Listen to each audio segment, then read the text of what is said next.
এই ভাইয়া, কি অবস্থা, ভালো আছেন? হ্যাঁ ভাইয়া ভালো। ওদিনকে তো আমি আসছিলাম আপনার দোকানে পাস্তা খেয়ে গেছি। আচ্ছা, আপনি কোথা থেকে এসেছেন?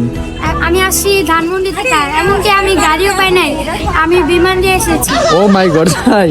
হ্যাঁ, তো- এখন আর আমাকে একটা পাস্তা দেন, আপনার পাস্তাটা তো অনেক সুস্বাদু। আচ্ছা ঠিক আছে, আপনি বসুন, আমি দিচ্ছি। আচ্ছা, আমি বুঝলাম, জলদি বানান। নিন আপনার পাস্তাটা। হ্যাঁ ভাইয়া, দেখি পাস্তাটা হ্যাঁ খান। কেমন ভাই? হ্যাঁ, চামচ দিছি। ভাই কেমন হয়েছে পাস্তাটা? আমার পুরাই করা হয়ে গেছে, পুরাই সাদা হয়ে গেছে। আগে তো বুঝি নাই আমি যৌবনের কি জ্বালা। কেমন স্বাদ?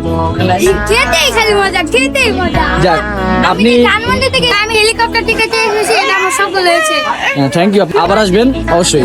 হ্যাঁ, আমার আপুর বিয়ে আছে, ওই বিয়েতে আমি 500টা আপনার থেকে পাস্তা নিয়ে যাবো।